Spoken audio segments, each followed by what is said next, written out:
Okay, this is a video I don't know if I'll post. I just want to let you know that nothing in this video is negative. I've never had a bad experience meditating, and I've never had any panic or bad thoughts. Every time I'm meditating, I am in total control, and it is the most peaceful thing of my life ever. So when I tell you this story, you're going to think, oh my God, this guy's crazy. It's such a bad experience. But this was not a bad experience. It was amazing the whole time, and I loved it, and I was in total control.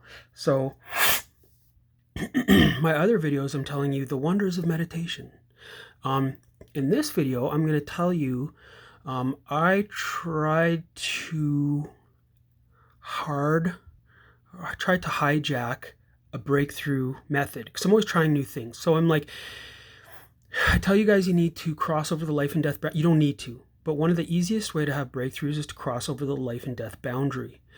Well, I tried to cross over the life and death boundary physically to kind of force a breakthrough. And I thought if I can have a breakthrough this way, it would be, I mean, all my breakthroughs are pretty easy, but it would be even like another option or an easier option to have a breakthrough. So this is a story which is a story where I tried to create my own pathway. And although it was amazing, I would suggest not doing this. Do not do what I'm going to tell you in this video. All my videos are like, oh, meditation's great, peachy, rosy. But this is one meditation I want to talk to you about, which may not be all roses in your mind, even though I learned a lot from it. So here we go. I was going to hijack's the wrong word. I was going to force a breakthrough through physical means instead of mental means. And so I was going to walk the line of life and death physically. And so what I did was this.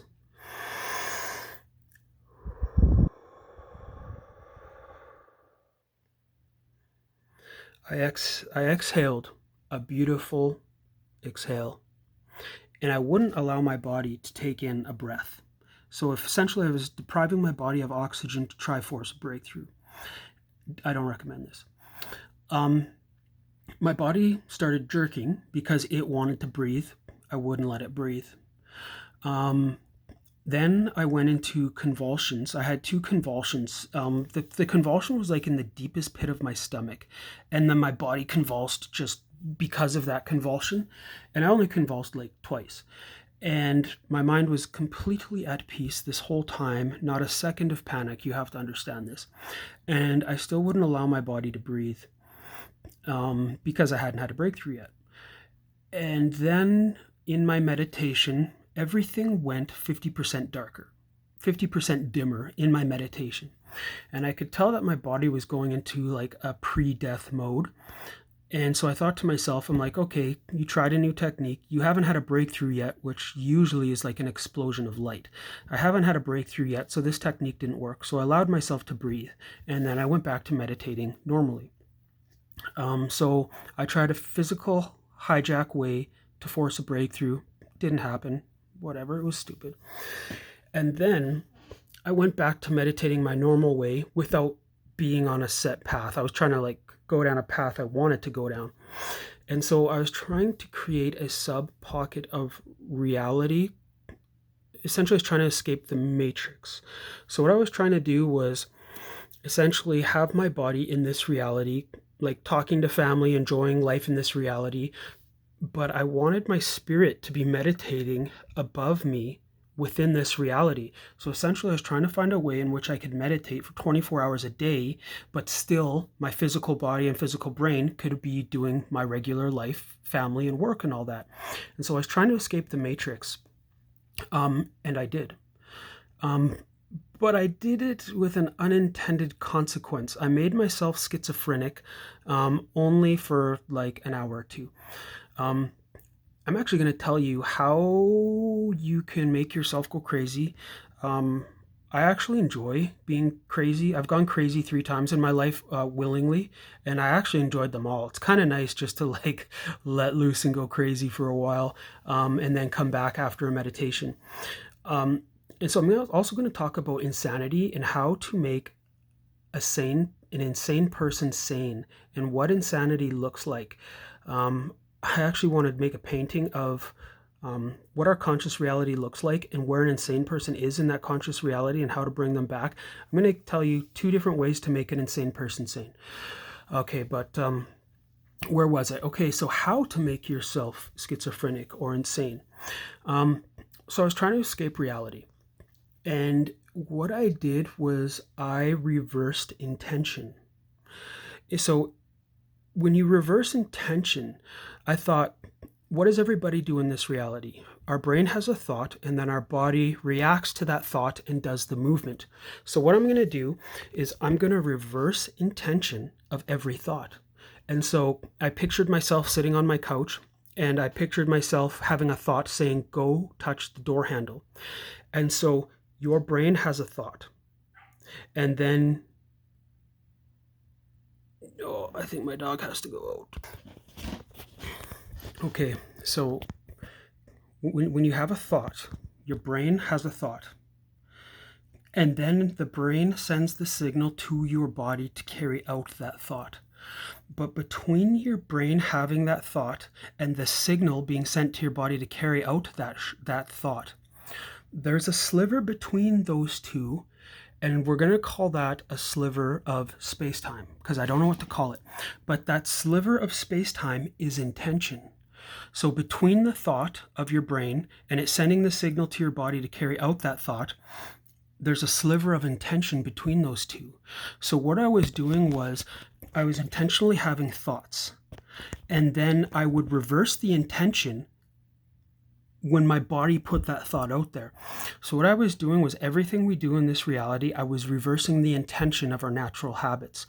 And through reversing intention, I went through a bunch of scenarios, which I'm going to tell you what they were. In every scenario I did, I could feel I was being disassociated from the matrix.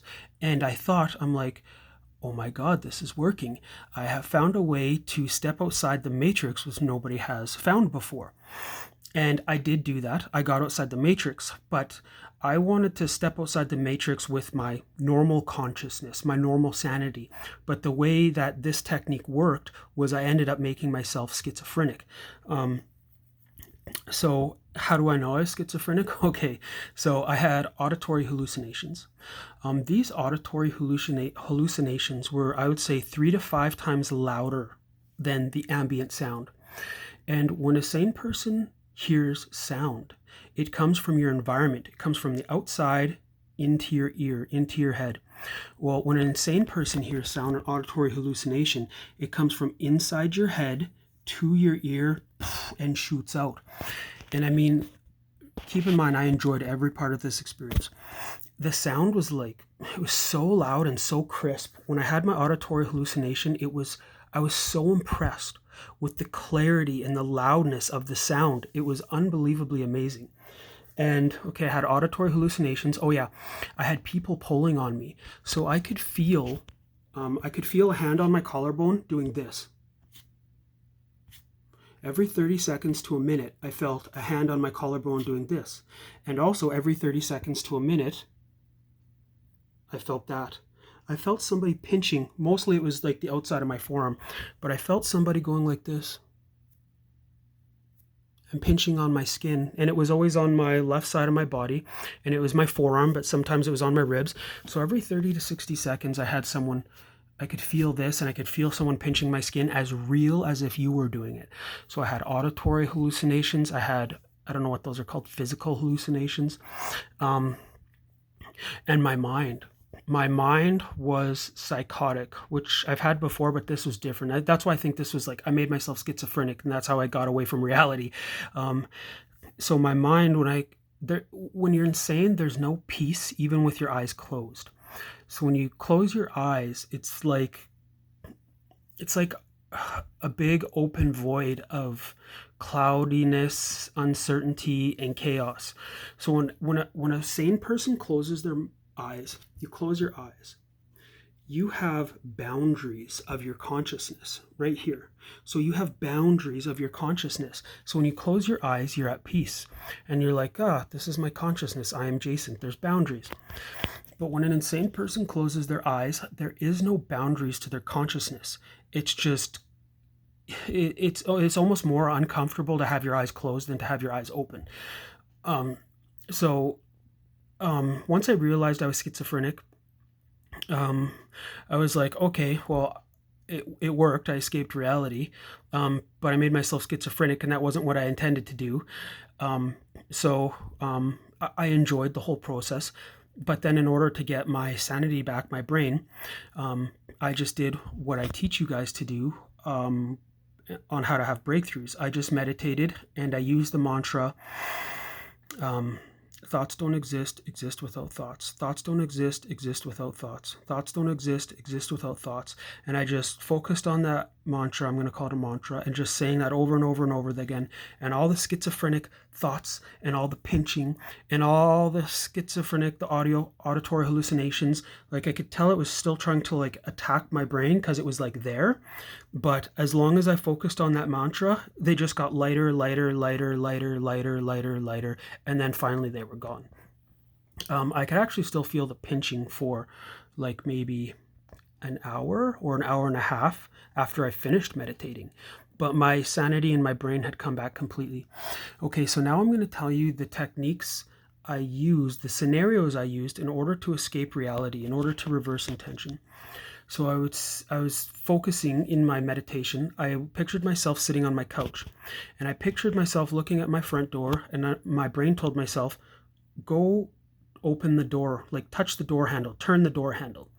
So my brain would think, turn the door handle, and then it would send the signal to my body to go do that.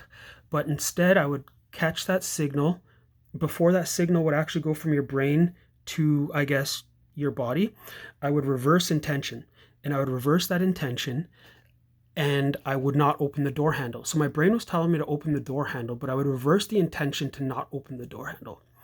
And then I would picture like an Amazon package being delivered to my door. And your natural instinct, because my couch is right in front of my door, my natural instinct is when an Amazon package is delivered to get up and go get it. So I would picture an Amazon package being delivered, but when I had the intention to get up and go get it, I would reverse that intention and I wouldn't go get it. And I would sit there even though my brain was telling me to go get that package. And so I went over a bunch of just very simple scenarios like that, everyday simple scenarios. And I would just reverse the intention of all those scenarios. And when I did that, boom, boom, boom, boom, boom, boom, boom, I got further and further away from reality. And I'm like, yes, it's working. But then I realized all of a sudden, boom, auditory hallucinations, pinching. And actually, I felt the pinching after the oxygen deprivation experiment. I actually didn't really know what the pinching was. I thought that maybe I was having trouble having my spirit leave my body. And I thought maybe the pinching was like assistance. Someone was telling me like maybe trying to help my spirit leave my body. And it wasn't until I went like fully schizo that I'm like, oh, this is like, that pinching's a hallucination, just like these auditory hallucinations, and my consciousness is crazy right now. So yes, if you do want to make yourself schizophrenic or crazy just to experience it, one way you can do it is to reverse intention. It may not work for you, but now I'm going to talk about insanity. What is an insane person? So I'm going to tell you exactly what's going on in an insane person's mind, exactly why they move the way they move, what's happening in their head, and what their consciousness is doing and why they're insane. So think of the universal spectrum, all energy that exists in our realm, which is the physical realm, even the conscious realm. So just imagine a scale like a ruler standing up. And this is all on frequencies, so we'll use hertz. So the realm, say, exists on a frequency of 0 at the bottom and 1000 at the top. That's the frequency of everything, our subconsciousness, our physical reality, everything. Well, the human subconsciousness exists on, say, the 200 to 400 hertz frequency. So it exists horizontally. So all human subconsciousness it's like waves. Everything is waves. And so the human subconsciousness, all humans that are sane, their subconsciousness exists on the 200 to 400 frequency range. This is For better lack of a better term, this is the Matrix. I've seen the Matrix. So in the movie, it's vertical and it's code. Well, in real life, the Matrix is horizontal and it's all wavelengths. So all of us, all the same people, it's green frequency lines like this, and like an infinite amount of green frequency lines, and they're beautiful. It's absolutely stunning to see. But all humanity exists on the frequency of 200 to 400. Well, an insane person's brain is, boom, up here. It's like operating on like the 500 to 600 frequency, and it's orange, and their frequency is an orange line. And the reason why they are insane is because they are existing outside of the human consciousness frequency. That's why they're insane, is because they're not on our frequency. So I'm going to tell you 2 ways to make an insane person sane. Here we go. So I can't believe I'm talking about this. So if you want to make an insane person insane, you could be a mental guru, which none of us are. So what you could do in order, so you want to sit in a room with this psychotic person, and you as the handler, what you want to do is you're going to want to take a couple grams of psilocybin mushrooms. And you're going to do that because then you're going to be able to alter your brain frequency. So you sit in a room with the psychotic person. You alone, the handler, take 4 grams of mushrooms. Don't let the insane person take any. And you're going to meditate in a room with them. What you're going to do is you're going to have your brain frequency match their frequency. So you're going to connect with their frequency. And when you connect with their frequency, they will know you've connected with them instantly. And you will be able to communicate with them telekinetically. I have telekinetically communicated with other people. I'll make a video about that before. And I've proven it works to me. So to kind of answer that, I called somebody telekinetically. I called my buddy, boom, boom, boom, boom, boom, called his name, and he answered me. He's like, Hanson. I'm like, what? He's like, why are you calling me? And I'm like, I just wanted to see if it was real, man. So I have had telekinetic communications with another human before. That was when I was younger. I was like 18 or 19. So what you do is you have your brain match their frequency. They will then see you. Even if they're crazy and they don't like really see you because they're crazy and they're looking at other stuff, well, you will be in their space. They will see you. And so you'll be able to communicate with them telekinetically. And you say, come with me. And you tell them, like, I'm going to bring you to the human subconscious realm, the proper hertz where they can be sane. And so you bring them back down to our frequency. Now, once you bring them back down to our frequency, they will be sane. Now, it will be up to them to stay there. I don't know if they will be able to stay there or if they will just go back to the insane frequency. I don't know if they'll be able to stay there. That will kind of be on them to work on things or techniques or to hold on to this reality. So that's one way you can make an insane person, you can bring them to sanity. Now I'm going to talk to you about insane people. So when you see someone that's insane in an insane asylum and they move weird, like they're moving weird and they're looking at things,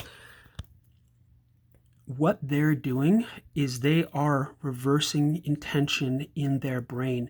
So as soon as they have a thought, their brain reverses the intention of that thought. So if you say, hey, insane patient number 1, open that door. And then they start like, they have like all their insane movements and they're acting weird. Well, that's because their brain cannot make the proper connection between having a thought and carrying out that thought. When they have a thought, their brain is automatically reversing intention. And that is why they cannot be sane and why they're in an insane asylum.